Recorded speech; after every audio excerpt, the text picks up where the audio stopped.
విడు మొరటోడు అని వాళ్ళు వీళ్ళు ఎన్నెన్ని అన్న పసి పిల్లవాడు నవ్వాడు.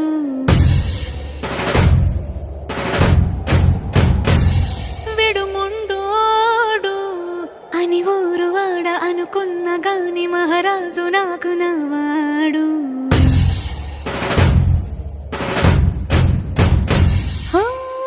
మాట పెడుసైనా మనసులో వెన్న రాయిలా ఉన్నవాడిలోన దేవుడెవరికి తెలుసును నాకన్నా. సూసేకి అగ్గిరవ్వ మాదిరే ఉంటా